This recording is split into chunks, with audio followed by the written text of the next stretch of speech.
जय हिंद साथियों, ये क्लास आरपीएफ कांस्टेबल की पिछली शिफ्ट पर आधारित क्लास है।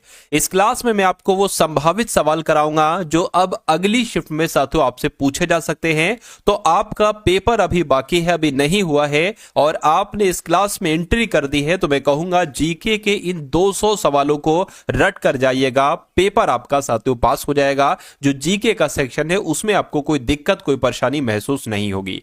तो अगर आप साथियों आपने ठान लिया है कि पेपर इस बार पास करना ही करना है, तो इन 200 सवालों का जवाब मैं आपको दे रहा हूं सिर्फ 20 से 25 मिनट में। आपको सिर्फ 20 से 25 मिनट देना है साथियों, और ये 200 सवालों को कैसे मैं आपको यही इसी क्लास में याद करवा देता हूं, ये आप लोग देखिएगा। देखिए, पहला सवाल है साथियों, कह रहे सिंधु नदी की सबसे बड़ी सहायक नदी कौन सी है? अगर आपसे पूछा जाए तो सतलुज नदी आपको बताना है। और स्वर्णिम चतुर्भुज परियोजना ये किससे संबंधित है? तो ये राजमार्गों से संबंधित है।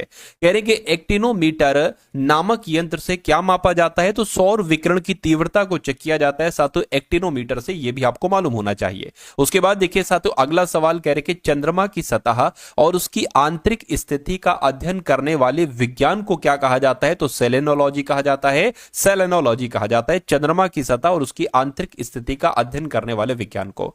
उसके अलावा देखिए, मौसम को प्रभावित करने वाली अधिकतर घटनाएं किस मंडल में होती हैं? तो साथियों शोभ मंडल में होती है। किस मंडल में होती हैं? मौसम को प्रभावित करने वाली अधिकतर घटनाएं साथियों शोभ मंडल में होती हैं, जैसे कि आंधी हो गई, ठीक है ना। उसके अलावा साथियों तूफान हो गया, ठीक है, तो ये मौसमी घटनाएं हैं। उसके अलावा साथियों बारिश हो गई, तो ये सभी के सभी कौन से मंडल में होती हैं? तो शोभ मंडल में होती हैं। अंडमान निकोबार द्वीप समूह की उच्चतम चोटी अगर आपसे पूछे तो सैडलर चोटी आपको बता देना है। उसके बाद देखिए अगला सवाल कह रहे कि भारत में परमाणु ऊर्जा का शुभारंभ कहां से हुआ है साथियों? तो महाराष्ट्र के तारापुर से हुआ था। प्रशांत महासागर की आकृति किस प्रकार की है? तो प्रशांत महासागर की आकृति त्रिभुजाकार है। कैसी है साथियों? त्रिभुजाकार टाइप करके कुछ है। उसके बाद देखिए कह रहे कि उत्तरी अमेरिका में स्थित जो माउंट मैकिनले है ये किस पर्वत की चोटी है? तो ये तो साथियों रॉकीज की चोटी है, ठीक है ना। उत्तरी अमेरिका में जो माउंट मैकिनले है ये किस पर्वत की चोटी है? तो रॉकीज पर्वत की चोटी है। उसके बाद देखिए अगले नंबर के सवाल है, कह रहे कि बैकाल झील किस देश में स्थित है? तो ये रूस में स्थित है। कहां पर साथियों बैकाल झील स्थित है? रूस में। और सरिस्का राष्ट्रीय उद्यान कहां पर है? तो ये राजस्थान के अलवर में है। कहां पर? राजस्थान के अलवर में सरिस्का राष्ट्रीय उद्यान है। भारत का केंद्रीय तंबाकू शोध संस्थान ये कहां पर है? तो ये राजमुंद्री में है। कहां पर है साथियों? राजमुंद्री में है। उसके बाद देखिए अगला सवाल आपकी स्क्रीन पर है। साथियों अगर आपने इस वीडियो को लाइक नहीं किया तो वीडियो को लाइक कर दीजिए और ये 200 टॉप लेवल के क्वेश्चन साथियों आप लोग यहां पर तैयार कर लीजिए। अगर आप ये पीडीएफ लेना चाहते हैं और बिल्कुल फ्री पीडीएफ लेना चाहते हैं, ये जो मैं आपको पढ़ा रहा हूं ना, तो ये तरीका भी मैं आपको बताऊंगा कि किस जगह जाकर आप इस पीडीएफ को डाउनलोड कर सकते हैं और अपने एग्जाम से पहले पहले इसका एक बार और रिवीजन कर सकते हैं। देखिए 1983 क्रिकेट वर्ल्ड कप में भारत के कप्तान कौन थे? तो कपिल देव थे। डुरंड कप किस खेल से संबंधित है? तो फुटबॉल से संबंधित है। भारत के प्रथम क्रिकेट के कप्तान कौन थे? तो सीके नायडू थे। उसके बाद देखिए किस ओलंपिक में पहली और आखिरी बार क्रिकेट को खेला गया था? तो पेरिस ओलंपिक 1900 में खेला गया था। उसके बाद देखिए ओलंपिक खेल कितने समय अंतराल से आयोजित किया जाता है? तो 4 वर्ष के समय अंतराल से आयोजित किया जाता है। सुब्रतो कप किस खेल में दिया जाता है, यानी कि किस खेल से संबंधित है? तो फुटबॉल के खेल से संबंधित है। यह आपको साथियों यहां पर मालूम होना चाहिए। अगला सवाल देखिए आपकी स्क्रीन पर है साथियों, कह रहे कि केंद्रीय आलू अनुसंधान संस्थान कहां पर है? तो शिमला में है। 49वीं समानांतर रेखा साथियों किसके बीच है? तो अमेरिका और कनाडा के बीच है। इसे शांति की सीमा रेखा भी कहा जाता है 49वीं समानांतर रेखा को। नोबेल प्राइज कुल कितने क्षेत्रों में दिया जाता है? तो कुल 6 क्षेत्रों में दिया जाता है। और भारत रत्न पुरस्कार की शुरुआत कब हुई थी? तो 1954 में ही भारत रत्न पुरस्कार दिया जाना शुरू किया गया था। एलईडी की फुल फॉर्म क्या होती है? तो लाइट एमिटिंग डायोड होती है। प्रोजेक्ट टाइगर की शुरुआत कब हुई थी? तो 1973 में प्रोजेक्ट टाइगर की शुरुआत हुई थी।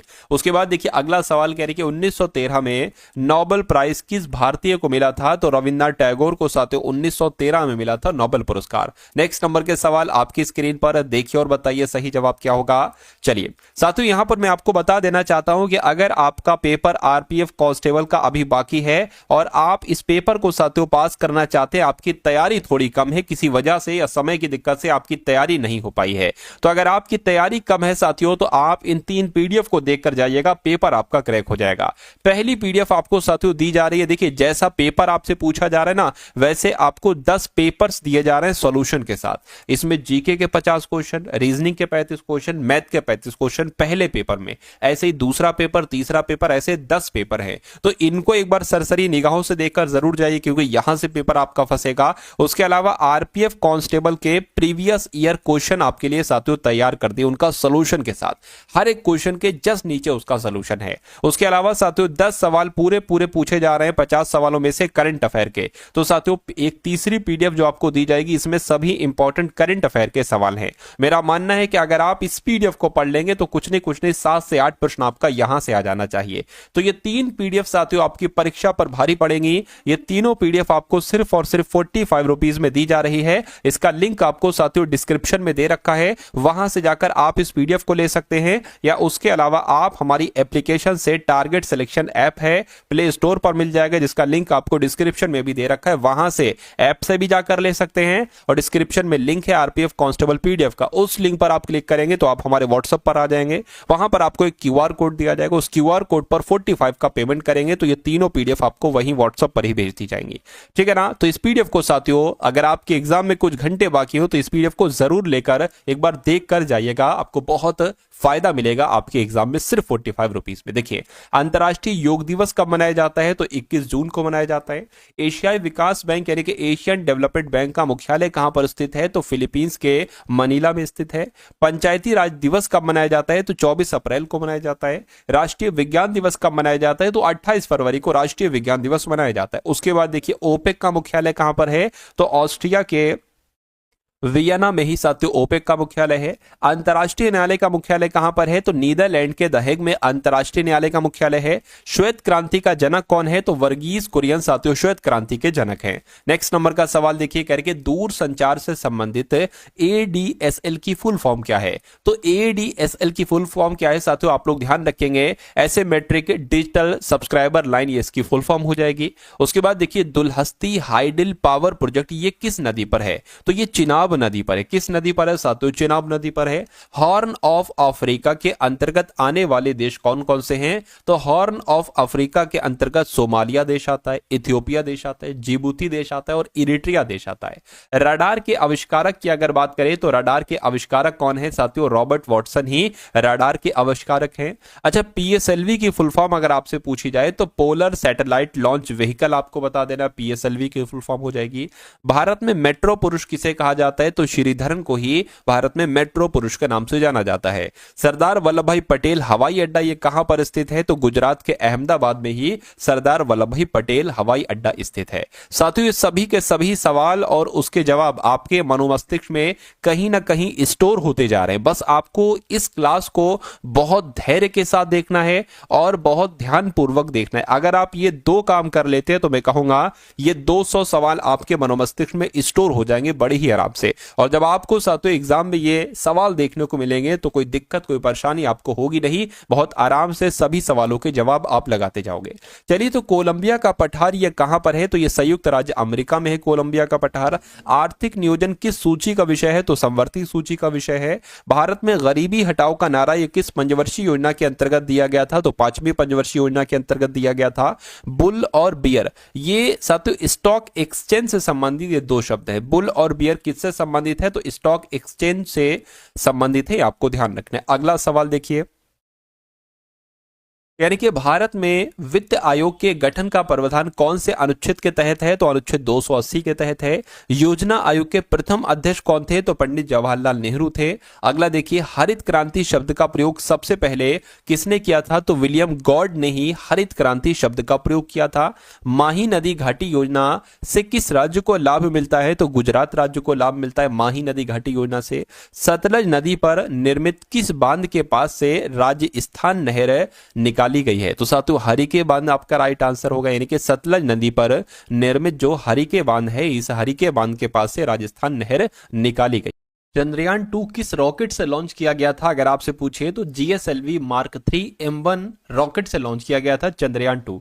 भारत का प्रथम न्यूक्लियर रिएक्टर की अगर बात करें तो अप्सरा है। और सूर्य का अध्ययन करने के लिए इसरो ने कौन सा उपग्रह लॉन्च किया था, तो आदित्य L1 ये लॉन्च किया था साथियों, ये भी आपको यहां पर मालूम होना चाहिए। उसके बाद देखिए अगला सवाल कह रहे कि शुक्र के वातावरण में गैसों में से ज्यादातर कौन सी गैस शामिल होती है, तो साथियों कार्बन डाइऑक्साइड शामिल होती है। उस तापमान का माप कितना होता है जो मानव शरीर में सामान्य माना जाता है, तो साथियों 98.6 डिग्री फ़ारेनहाइट अगर है तो टेम्परेचर नॉर्मल माना जाएगा मनुष्य का शरीर का, ठीक है ना, मनुष्य के शरीर का। उसके बाद देखिए करके किस सिद्धांत या किस नियम के आधार पर वस्तुएं पानी में तैरती हैं, तो जो वस्तुएं पानी में तैरती हैं वो साथियों आर्किमिडीज के सिद्धांत के आधार पर तैरती हैं। उसके बाद देखिए अगला सवाल, ये आर्किमिडीज के सिद्धांत ने बताया था साथियों कैसे, ठीक है, वस्तुएं पानी के ऊपर तैरती हैं। अगला सवाल देखिए कहने कि चिकित्सा विज्ञान की कौन सी शाखा यकृत के उपचार और अध्ययन से संबंधित है, तो हेप्टोलॉजी के अंतर्गत यकृत का उपचार और अध्ययन किया जाता है। उसके बाद देखिए कह रहे कि गैसों में से किसमें एक तीखी गंध होती है, तो अमोनिया गैस में साथियों एक तीखी गंध होती है। नेक्स्ट नंबर का सवाल देखिए कह रहे कि कौन सा हिस्सा मानव त्वचा का सबसे बाहरी हिस्सा होता है, तो एपिडर्मिस होता है। कौन सी नदी जैविक मरुस्थल है, तो दामोदर है। दो नेटवर्कों को आपस में जोड़ने वाला कंप्यूटर को क्या कहा जाता है, साथियों गेटवे कहा जाता है। जंक या अवांछित विज्ञापन वाले ईमेल को क्या कहा जाता है, साथियों स्पैम कहा जाता है। लॉगिन नेम तथा पासवर्ड का वेरिफिकेशन करने की प्रक्रिया को क्या कहा जाता है, साथियों तो ऑथेंटिकेशन कहा जाता है, ये भी आपको ध्यान रखना है। हमारा सौरमंडल किस आकाश गंगा में स्थित है, तो हमारा सौरमंडल मंदाकिनी में स्थित है। अगला सवाल देखिए कह रहे कि हमारी आकाश गंगा मंदाकिनी के सबसे नजदीकी स्थित आकाश गंगा कौन सी है, तो एंड्रोमिंडा है। क्या है साथियों, एंड्रोमिंडा है। कृत्रिम वर्षा के लिए प्रयुक्त पदार्थ कौन सा है, तो सिल्वर आयोडाइड है कृत्रिम वर्षा के लिए प्रयुक्त पदार्थ। किस सक्रिय ज्वालामुखी को भूमध्य सागर के प्रकाश स्तंभ के रूप में जाना जाता है, तो स्ट्रोम्बोली की अगर बात करें तो स्ट्रोम्बोली ये सक्रिय ज्वालामुखी है, इसको भूमध्य सागर के प्रकाश स्तंभ के रूप में जाना जाता है। मंगल और बृहस्पति की कक्षाओं के बीच सूर्य के चारों ओर परिक्रमा करने वाले शैल के छोटे टुकड़ों के समूह को क्या कहा जाता है, तो क्षुद्र ग्रह कहा जाता है। क्या कहा जाता है साथियों, क्षुद्र ग्रह कहा जाता है। राजस्थान में जो इंदिरा नहर है ये किस नदी से निकलती है, तो ये सतलज नदी से निकलती है। कौन सी नहर से साथियों, सतलज नदी से निकलती है। और थारू ये लोगों का निवास स्थान कहां पर है, तो उत्तराखंड में, ठीक है ना। चलिए साथियों सभी सवाल आप लोग याद कर लीजिए, ठीक है। और ये पीपीटी जो है, ये पीडीएफ जो है, ये भी मैं आपको बिल्कुल निःशुल्क अवेलेबल करा दूंगा। ये मैं आपको साथियों वीडियो में ही बताने वाला हूं। देखिए कह रहे कि विश्व का प्रसिद्ध है डोनबास कोयला क्षेत्र ये किस देश में है, तो ये तो यूक्रेन में है। रेहंद परियोजना ये किस राज्य से संबंधित है, तो उत्तर प्रदेश से है। और जिम कार्बेट राष्ट्रीय उद्यान कहां पर है, तो उत्तराखंड में है। उसके बाद देखिए अपनी धुरी पर सूर्य की ओर अधिक झुकाव के कारण किस ग्रह को लेटा हुआ ग्रह कहा जाता है, तो यूरेनस को साथियों लेटा हुआ ग्रह कहा जाता है। ग्रीनविच किस देश में स्थित है, तो यूनाइटेड किंगडम में स्थित है ग्रीनविच। और बरमूडा द्वीप किस महासागर में स्थित है, तो उत्तरी अटलांटिक महासागर में स्थित है बरमूडा द्वीप। उसके बाद देखिए प्रायद्वीपों का प्रायद्वीप किसे कहा जाता है, तो यूरोप महाद्वीप को ही प्रायद्वीपों का महाद्वीप कहा जाता है। ये इंपॉर्टेंट क्वेश्चन है। झीलों की देश की अगर बात करें तो झीलों का देश किसे कहा जाता है, तो यूरोप के फिनलैंड को ही साथियों झीलों का देश कहा जाता है। और अफ्रीका महाद्वीप की सबसे बड़ी झील कौन सी है, तो विक्टोरिया झील अफ्रीका महाद्वीप की सबसे बड़ी झील है। पोंग बांध ये किस नदी पर बनाया गया है, तो व्यास नदी पर बनाया गया है। और विश्व का सबसे ऊंचा एंजिल प्रपात किस देश में स्थित है, तो वेनेजुएला में स्थित है। कहां पर साथियों, वेनेजुएला में स्थित है। चलिए उसके बाद देखिए करके यूरोप महाद्वीप की सबसे लंबी नदी कौन सी है, तो वोल्गा नदी यूरोप महाद्वीप की सबसे लंबी नदी है। भारत का सबसे ऊंचा जलप्रपात कुंचिकल जलप्रपात ये किस नदी पर स्थित है, तो कर्नाटक के वाराही नदी पर स्थित है। अगला सवाल कह रहे कि डाल्फिन नोज चट्टान के पीछे कौन सा बंदरगाह है, तो विशाखापट्टनम बंदरगाह है। मानव आंख दृश्य प्रकाश के किस तरंगदैर्घ्य के लिए सर्वाधिक सुग्राही होती है, तो साथियों 5500 ए आपका सही जवाब हो जाएगा। यानी कि मानव की आंख, ठीक है ना, मानव की आंख दृश्य प्रकाश के 5500 एम्पियर तरंगदैर्घ्य के लिए सर्वाधिक सुग्राही होती है, आपको ध्यान रखना है। और ऑप्टिकल फाइबर का प्रयोग कहां होता है, तो एंडोस्कोपी में होता है। उसके बाद देखिए भारत का प्रथम न्यूक्लियर प्लांट यह कहां पर स्थापित हुआ है, तो महाराष्ट्र के तारापुर में। लिटमस किस पौधे से निकाला जाता है, तो लाइकेन से निकाला जाता है। तारों का टिमटिमाना ये किस प्रकाशीय प्रकाशीय घटना के कारण होता है? तो प्रकाश के वायुमंडलीय अपवर्तन की वजह से साथियों तारे टिमटिमाते हैं। उसके बाद देखिए कह रहे कि किडनी के अध्ययन को क्या कहा जाता है? तो नेफ्रोलॉजी कहते हैं। रक्त किस प्रकार का ऊतक है? तो संयोजी ऊतक है रक्त। भारत का सबसे बड़ा गिरजाघर कहां पर है? तो सेंट भारत का सबसे बड़ा गिरजाघर कौन सा है ये पूछा जा रहा है, तो सेंट कैथेड्रल है। और पर्ल हार्बर किस देश का नौसैनिक अड्डा है? तो संयुक्त राज्य अमेरिका के ये नौसैनिक अड्डा है। अगला देखिए कहने कि तिब्बत में ब्रह्मपुत्र नदी को किस नाम से पुकारा जाता है? तो सांगपो नाम से पुकारा जाता है। चूना पत्थर का रूपांतरित रूप क्या है? तो संगमरमर है। और पेरिस किस नदी के तट पर बसा हुआ है? तो सीन नदी के तट पर बसा हुआ है।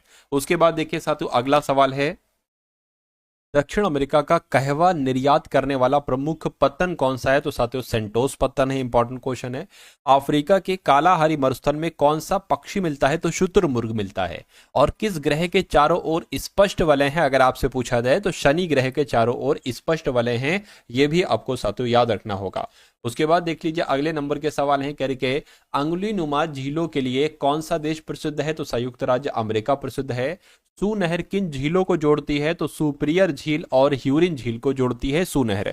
उसके बाद देखिए सिजिगी क्या है? तो ये साथियों सूर्य चंद्रमा की समकोणिक स्थिति है सिजिगी। ठीक है।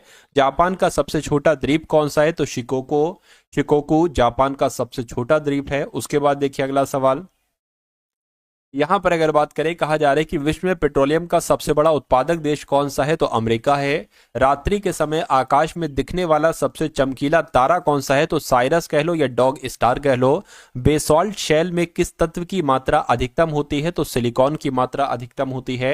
उसके बाद देखिए मॉन्ट्रियल किस नदी के तट पर स्थित है? तो सेंट लॉरेंस नदी के तट पर स्थित है मॉन्ट्रियल। भारत का सबसे बड़ा रेगिस्तान कौन सा है? तो थार का रेगिस्तान ये भारत का सबसे बड़ा रेगिस्तान है। अरुण का सबसे बड़ा उपग्रह कौन सा है? तो टाइटेनिया अरुण का सबसे बड़ा उपग्रह है। इंदिरा गांधी नहर का पहले नाम क्या था? तो राजस्थान नहर था साथियों। उसके बाद देखिए कह रहे कि एशिया का मृत सागर यानी कि एशिया का डेड सी किस प्रकार की घाटी का उदाहरण है? तो ये रिफ्ट घाटी का उदाहरण है। उत्तरी अमेरिका की किस पर्वतमाला को महाद्वीपीय जल विभाजक कहा जाता है? तो रॉकीज पर्वतमाला को कहा जाता है। मंगला नामक तेल कुआं किस राज्य में स्थित है? तो राजस्थान में स्थित है। उसके बाद देखिए लाल सागर को भूमध्य सागर से कौन सी नहर जोड़ती है? तो स्वज नहर साथियों लाल सागर को भूमध्य सागर से जोड़ती है। और भूमध्य सागर का सबसे बड़ा द्वीप कौन सा है? तो सिसिली द्वीप भूमध्य सागर का सबसे बड़ा द्वीप है। दुनिया का सबसे बड़ा डेल्टा कौन है? तो सुंदरवन का डेल्टा दुनिया का सबसे बड़ा डेल्टा है। और धूपगढ़ चोटी किस पर्वतमाला की चोटी है? तो सतपुड़ा पर्वतमाला की चोटी है धूपगढ़ चोटी। उसके बाद देखिए यानी कि कौन सा ग्रह क्लॉकवाइज यानी कि घड़ी की दिशा में रोटेट घूर्ण करता है? तो मैं कहूंगा शुक्र ग्रह और अरुण ग्रह ये साथियों एक तरीके से घड़ी की दिशा में घूर्ण करते हैं। सबसे छोटा बौना ग्रह कौन सा है? तो सेरस है साथियों। रात के समय दिखाई देने वाला सबसे चमकीला ग्रह कौन सा है? तो शुक्र ग्रह है। और पृथ्वी के सबसे निकटतम तारा कौन सा है? तो सूर्य पृथ्वी के सबसे निकटतम तारा है। सबसे ऊंचा जलप्रपात कौन सा है? तो सॉल्टो एंजल सबसे ऊंचा जलप्रपात है। शिमला से तिब्बत को कौन सा दर्रा जोड़ता है? तो शिपकीला दर्रा जोड़ता है। उसके बाद देखिए कह रहे कि डुरंड सीमा किस रेखा क्या डुरंड सीमा रेखा किन किन देशों के बीच की सीमा बनाती है? तो भारत और अफगानिस्तान की बनाती है।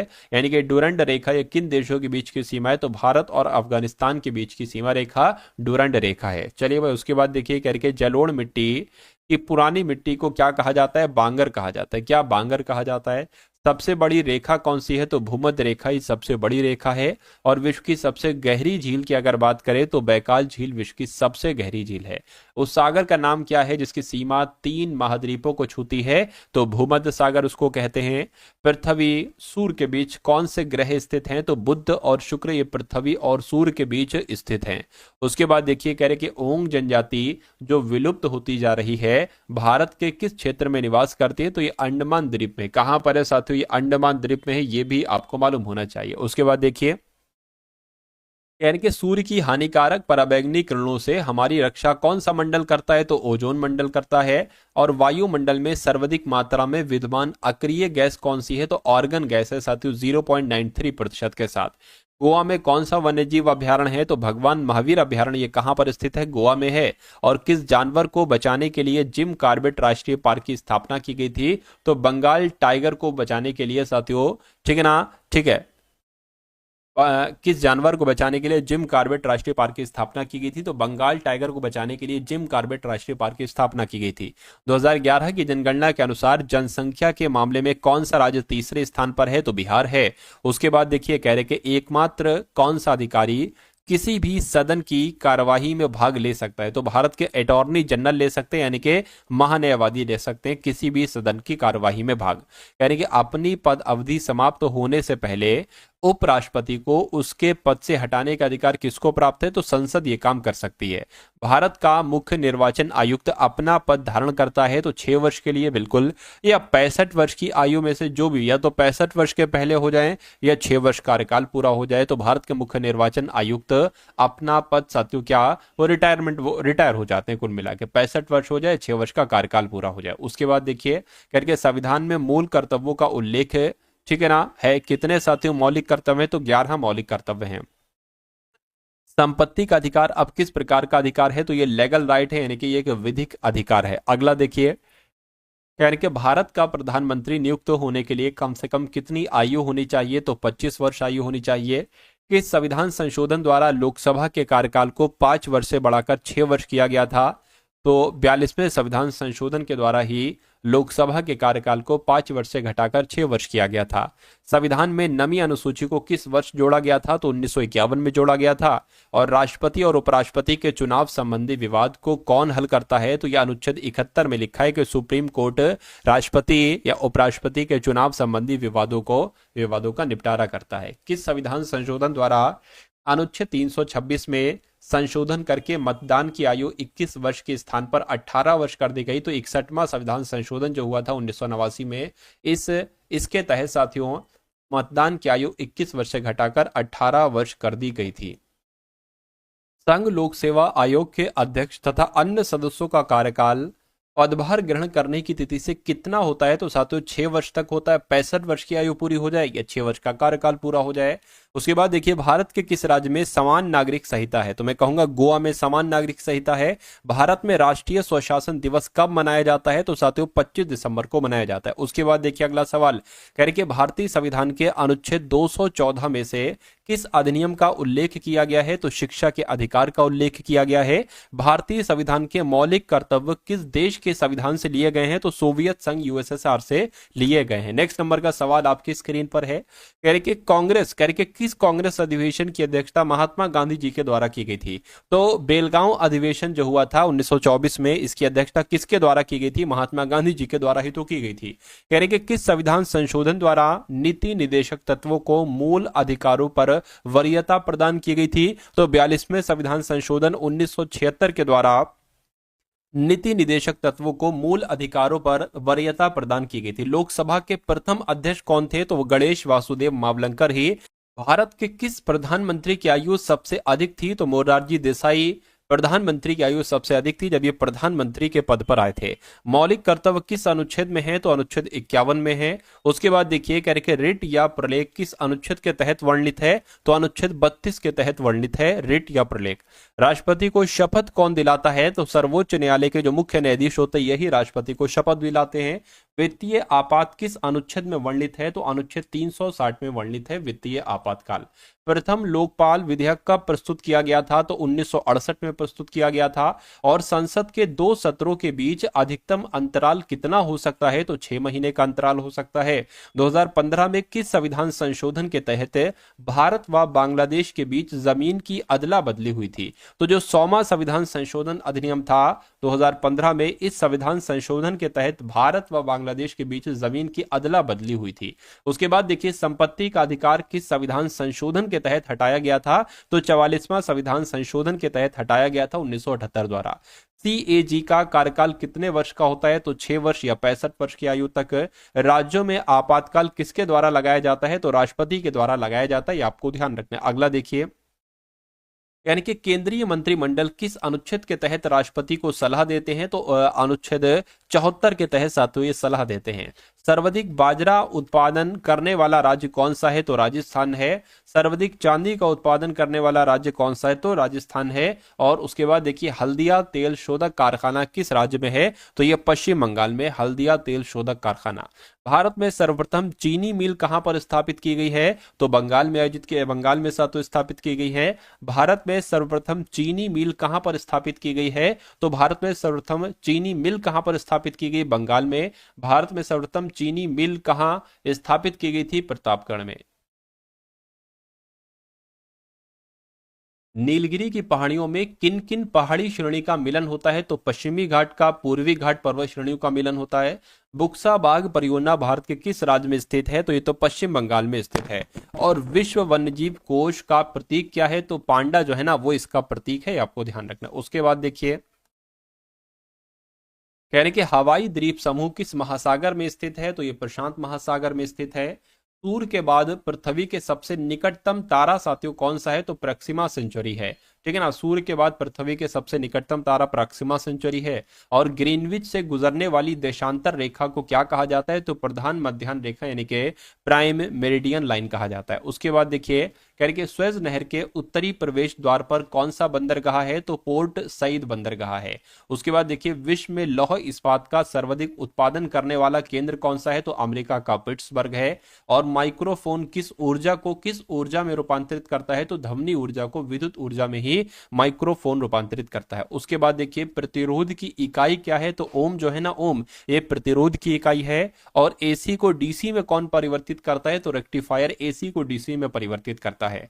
कौन सी पर्वत श्रृंखला के बाद पश्चिमी मरुस्थल आता है? तो मैं कहूंगा अरावली पर्वत श्रृंखला के बाद पश्चिमी मरुस्थल आता है। विश्व का सर्वाधिक शीत मरुस्थल कौन सा है? तो अंटार्कटिका ये सर्वाधिक शीत मरुस्थल है। और दिफू दर्रा कहां पर स्थित है? तो अरुणाचल प्रदेश में दिफू दर्रा स्थित है। केरल में होने वाली मानसूनी वर्षा का नाम क्या है? तो आम्र वर्षा है। अगला देखिए सहारा मरुस्थल साथियों कहां पर है? तो अफ्रीका महादेश में ही साथियों सहारा मरुस्थल है। नेक्स्ट नंबर के सवाल देखिए यानी कि लैंड ऑफ गोल्डन फ्लीस किसे कहा जाता है? तो ऑस्ट्रेलिया को कहा जाता है। सांगपो नदी किस राज्य से होकर भारत में प्रवेश करती है? तो सांगपो नदी अरुणाचल प्रदेश से होकर भारत में प्रवेश करती है। भारत में लाल मिट्टी का विस्तार सबसे अधिक कहां पर है? तो आंध्र प्रदेश में है और तमिलनाडु में है। गोल क्रांति किससे संबंधित है या किसके लिए चलाई जाती है? तो आलू उत्पादन के लिए चलाई जाती है साथियों गोल क्रांति। सर्वाधिक तंबाकू उत्पादन करने वाला राज्य कौन सा है? तो आंध्र प्रदेश है। ये भी आपको साथियों मालूम होना चाहिए। ये सभी के सभी साथियों एकदम टॉप लेवल के क्वेश्चंस हैं। इन क्वेश्चंस को देखिए साथियों अपने आरपीएफ एग्जाम के लिए। और मैं कहूंगा अब जितने भी दिन आपके बाकी हैं, जितने भी घंटे आपके बाकी हैं, जितनी भी क्लासेस साथियों इस चैनल पर आए, इन सभी वीडियोस को आपको साथियों देखना होगा। मैं कहूंगा अगर आप ये काम कर लेते हैं तो पेपर में बहुत आसानी आपको लगेगी। ठीक है, चलिए तो अगर वीडियो को लाइक नहीं किया तो वीडियो को लाइक कीजिएगा, चैनल पर नए हैं तो सब्सक्राइब कर लीजिएगा। सर्वाधिक हल्दी उत्पादन करने वाला राज्य कौन सा है? तो आंध्र प्रदेश है। और वायुमंडल का कौन सा मंडल रेडियो तरंगों को परावर्तित करता है? तो आयन मंडल ये साथियों रेडियो तरंगों को परावर्तित करता है। मयूरभंज, क्योंझर तथा सुंदरगढ़ की लौह खदानें किस राज्य में स्थित है? तो ओडिशा में स्थित है। पाक जलडमरू मध्य किन दो देशों को अलग करता है? तो भारत और पाकिस्तान को अलग करता है। उसके बाद देखिए मन्नार की खाड़ी किन किन देशों को अलग करती है? तो भारत और श्रीलंका को अलग करती है। किन ग्रहों को सौर मंडल के आंतरिक ग्रहों की संज्ञा दी जाती है? तो बुध, शुक्र, पृथ्वी तथा मंगल को इनको आंतरिक ग्रहों की संज्ञा दी जाती है। बुर्किना फासो किस देश का नया नाम है? तो साथियों अपर वोल्टा का है। इसकी राजधानी ओगाडोगु है। विश्व में सर्वाधिक ऊनी वस्त्र का उत्पादन कौन सा देश है? ठीक है, मतलब सबसे ज्यादा ऊनी वस्त्र का उत्पादन कौन सा देश करता है? तो ऑस्ट्रेलिया देश करता है। और केरल में होने वाली मानसूनी वर्षा का नाम क्या है? तो आम्र वर्षा है। सहारा मरुस्थल कहां पर स्थित है? तो अफ्रीका में स्थित है। और लैंड ऑफ गोल्डन फ्लीज किसे कहते हैं? तो साथियों ऑस्ट्रेलिया को ही कहा जाता है।